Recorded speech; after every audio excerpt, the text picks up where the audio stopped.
today's Global Connections program. I'm Bill Miller. Today we're going to be talking about a very important topic, nuclear disarmament.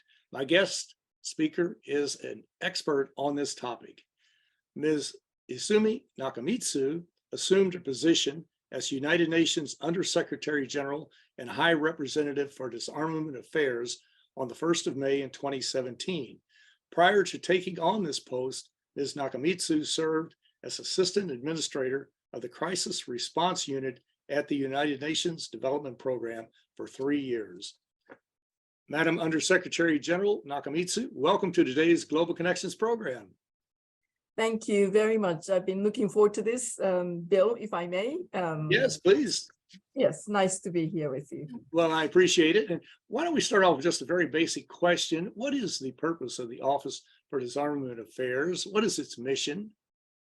Yes, Office for Disarmament Affairs, original mandate came from the second special session on disarmament of the General Assembly, and that was in 1982. And then it became the sort of current form of ODA in 1998. You know, it had different names over different times.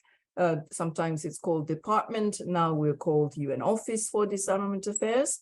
The mission is basically to work with and support member states, United Nations member states, to develop, negotiate, and also implement various disarmament agreements. And it goes across from weapons of mass destruction, nuclear weapons, to conventional weapons. And in recent years, we really work on some of the new technologies issues as well. So it is to support and work with member states on disarmament and international security issues. Yes. Now, as I recall, there are 9 nuclear states and around 13,000 nuclear weapons in the world today, and millions upon millions of small arms. But why is it important we focus on these issues and give more discussion to them and to try to come to some conclusion or to help to reduce this threat? Well, I mean, simply put, it is important because it is about our common security. Disarmament is about international security. Member states coming together and discuss and form a common positions and agree on how to reduce the risks posed by those weapons and move towards a reduction of armaments. In some areas, you know, we really aspire to eliminate weapons of mass destruction. It is all because it is about our security. Mm-hmm. Let's focus a moment just on nuclear weapons, if we could. I know the United Nations, as I recall, has a policy, hopefully for the total elimination of nuclear weapons. What is the status of that, and how can we reach that goal? Yes, this, you know, achieving a world free of nuclear weapons still remains a shared objective of the entire United Nations member states. But the reality of today, I think you can see in the news that the risk of nuclear weapons actually being used potentially is at the highest since the peak of the Cold War. The Russian invasion of Ukraine really put very vividly that nuclear weapons are actually not the relics from the past, but it is a real issue still posing existential threats to humankind. So the reality today is that it is, you know, quite a risky, very dangerous situation unfolding in front of us. But that means that we have to work even harder to return to disarmament path. Mm-hmm. Are there any incentives that can be offered to, first off, to countries that are non-nuclear today, not to go nuclear? Secondly, to countries that are nuclear to reduce and or eliminate their nuclear stockpile? I think there are some very strong arguments and incentives. I mean, one definitely is that it is for our security, as I said. If you know, member states were to go into unlimited, unrestricted arms race dynamics, it will backfire on everyone's security, including those states that, that might plan to increase nuclear arsenals. So I think there is a very clear logic and incentive that if we want to be safe and secure, it is better to reduce the weapons and then eliminate, try to achieve the elimination of those weapons. And another very strong incentive is the humanitarian consequences of a potential use of nuclear weapons. I think this is something that really attracted a lot of attention amongst UN member states, and also in the context of a Non-Proliferation Treaty Review Conference. If this kind of weapon is actually used, no one will be able to respond to a catastrophic humanitarian consequences.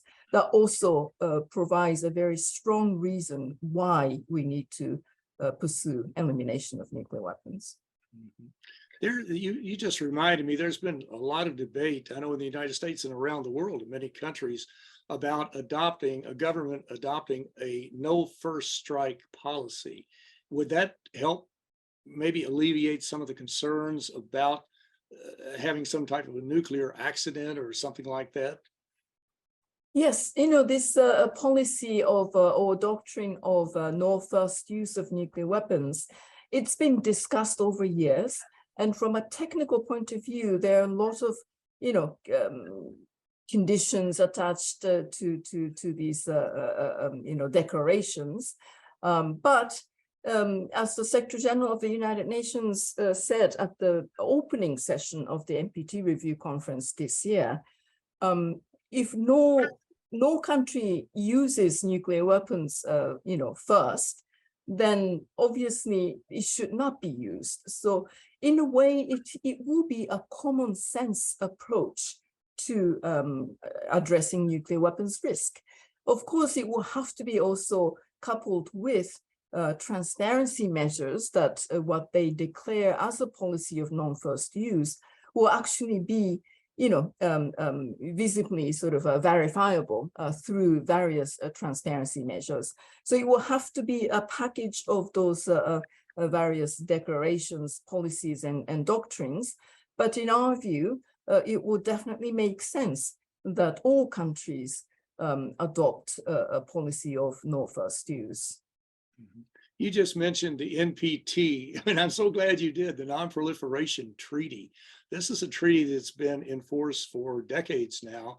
How important is it as far as helping to achieve this reduction of nuclear arms and to encourage non-nuclear states to not go nuclear? Well, I mean, we consider this NPT as the cornerstone of nuclear disarmament regime. So it is hugely important. It has three pillars, of course, nuclear disarmament and nuclear non-proliferation and peaceful uses of nuclear technology. It is important, particularly because 5 nuclear weapon states under the NPT actually has legally binding obligations to pursue a nuclear disarmament. And it is the only treaty that we have at the moment that binds nuclear weapon states to pursue disarmament. So it still is a very important cornerstone treaty of all nuclear disarmament various instruments. It certainly is. It has been there for decades, and hopefully the member states will participate more in it in the future. Well, you're watching Global Connections Television, which is a privately funded, independently produced program. The opinions expressed on Global Connections are solely those of the moderator and his guest. We'd invite our viewers to go to our website at www.globalconnectionstelevision.com to view previous programs. Also, if you're involved with some type of a PBS or community access television station or an educational institution that has an intra-campus television hookup, or you have a podcast, or you just have a computer, you like our shows, and you would like to share them, please feel free to do so. Global Connections Television is provided at no cost as a public service to help us better understand international issues and how they impact our lives. Today, we're talking about the threat of nuclear weapons and small arms. My guest is an expert on these topics. Ms. Izumi Nakamitsu assumed the position as United Nations Undersecretary General and High Representative for Disarmament Affairs in May of 2017. Madam Undersecretary General, we're talking about nuclear arms, incentivizing countries not to develop nuclear weapons, that type of thing. But one of the concerns has been that there's been a lack of trust, I guess confidence building would be a better way to put it. Nothing is ever 100% guaranteed, but are there forces in place, are there programs and policies that can be brought to bear if countries did start to reduce their nuclear stockpiles or even eliminate them, make sure that there was no cheating or something of that nature? Yes, in all of disarmament instruments, but in particular nuclear fields, this famous word, trust but verify, is an important concept. Of course, there have to be constant engagement and dialogues. Building confidence is important for, any issues, but in particular about international security issues. Once there is a agreement, whether that is, bilateral arrangement or multilateral arrangement, it is really important to make sure that those parties to that agreement are actually complying with the obligations. And that's where the verification comes into play. So, building trust, yes, and making sure that, good, workable, effective verification mechanisms exist is key to implementing disarmament agreements. It certainly is. There's no doubt about that. Yes. Well, we've been talking about nuclear arms. Let's shift gears for a moment and talk about small arms. They are not quite as lethal, I guess. Maybe that's a misstatement on my part, but they can be very lethal and they're dangerous.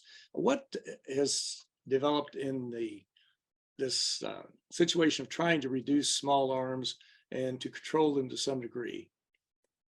Yes, it might not, the small arms and light weapons, they might not look so scary or dangerous compared to nuclear weapons or other types of weapons of mass destruction. But actually, in reality, small arms are the weapons that are continuing to kill people on the ground, not just in the conflict situations or post-conflict situations, but it is often used in, violent criminal activities, including domestic violence as well. So it is a huge concern of international community. And the United Nations actually do have a program of action on small arms and light weapons. They regularly meet. They come up with their strategies to actually reduce the threats posed by those small weapons. And I think this is an area where we are continuing to see some progress. They met in New York this past summer, and then they are able to actually come up with strong agreements on, for example, gender dimensions to be reflected better, more training opportunities made available to various states. So it is a priority agenda for us.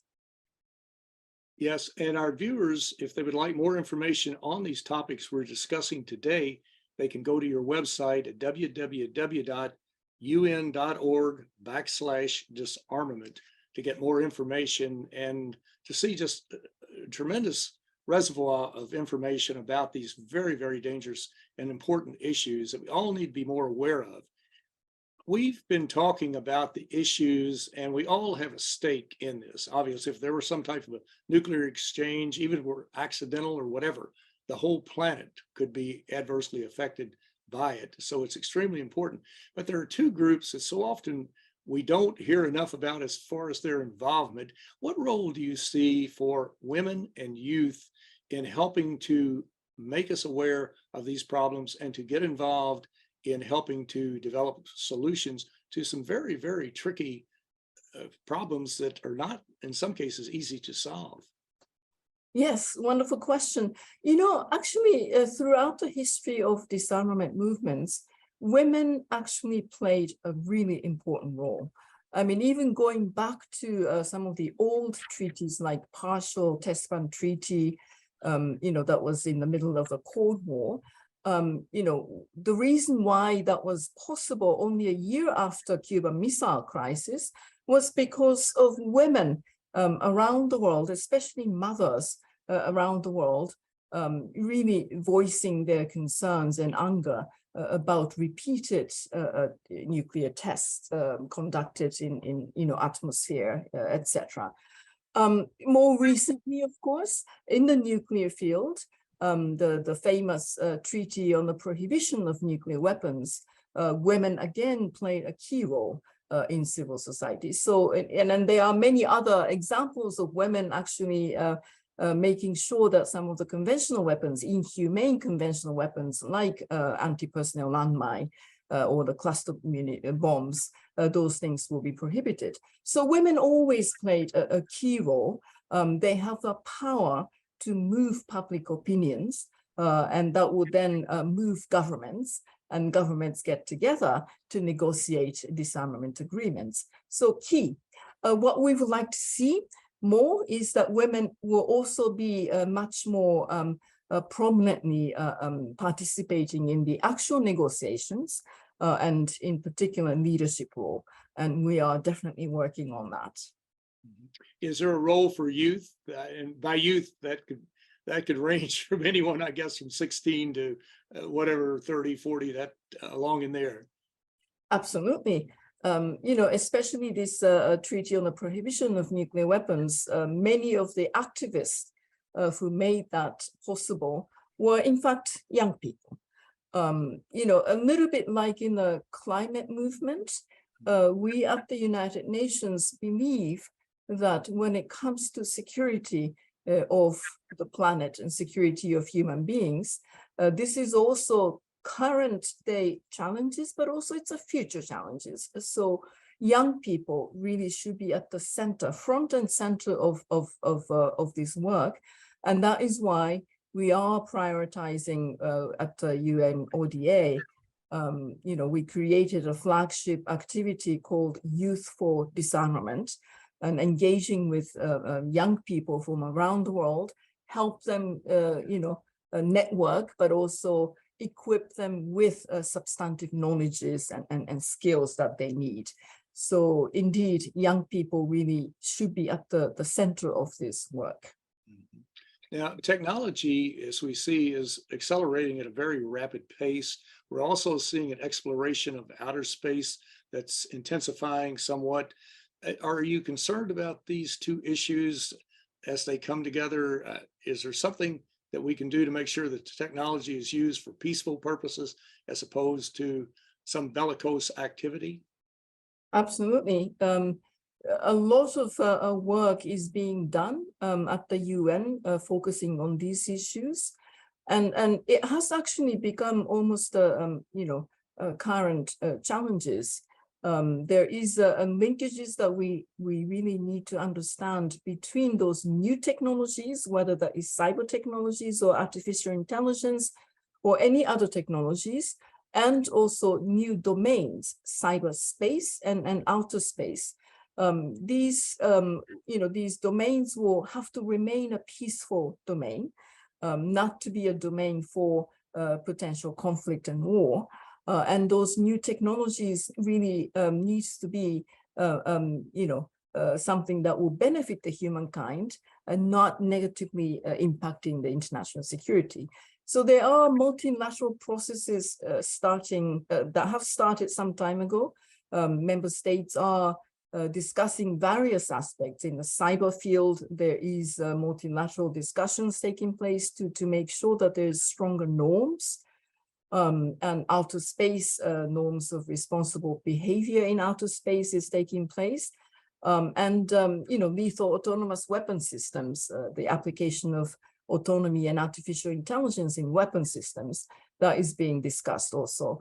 So I think this is a new area that is really important for our security. And we need to absolutely work hard and speed up the work to develop good norms to prevent catastrophic impacts in our security fields. Well, the United Nations system has come together over the decades, really since 1945, maybe even earlier than that to some degree, to bring together the parties and to develop the mechanisms and treaties to promote a peaceful use of nuclear technology, the reduction of arms and those types of things. Are there some successes in this area? Do you see areas where we're actually being successful? I know it's not 100% at this point, and hopefully someday it will be, but are there some areas that we're being successful in helping to deal with these problems? Well, I think, yes. I mean, most of disarmament agreements have a good agreements on international cooperation.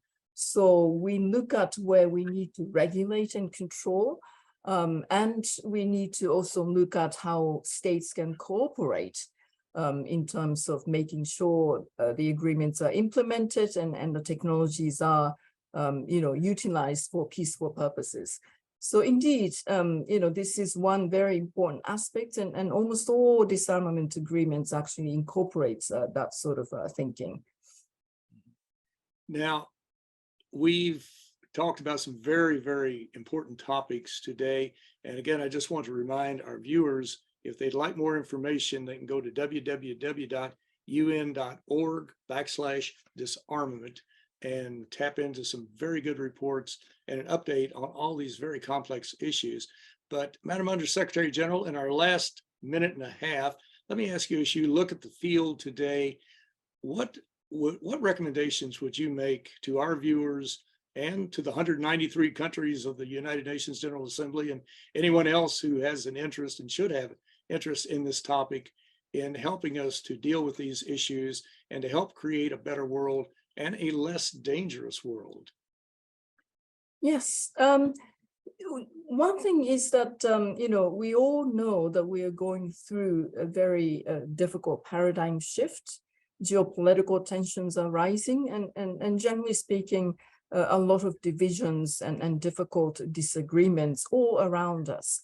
But I think it is important to really understand, because of those situations, not despite these situations, but because of these difficulties, we understand now more than ever why we need to maintain engagement and dialogue, multilateral discussions and negotiations, and understand that disarmament has always been a security instrument. It is not something, about idealistic world. We create a utopian world, but it is actually to help our security. So if we can understand that very practically, then we better understand why we need to work together. And we need to try and overcome the divisions and disagreements, because it will help all of us in our security. So each and every one of us understand that, and countries actually understand that and continue engagements. I think will, sooner rather than later, yield some good results. It's all about making our world a safer and more secure place. It certainly is. There's no doubt about it. And we all have a stake in this, all 8 billion people on planet Earth, and not to mention all the other living organisms that are on our planet. But we must learn more about these important issues, and we must get involved, and we must help the media get the word out to us as to how important they are. And we all have to move the ball forward. But Undersecretary General Nakamitsu, I want to thank you so very much for a very interesting and a very informative program. Thank you very much, Bill. Great to see you. Great to see you. Thank you. I'm Bill Miller. Thank you for joining us today on Global Connections Television.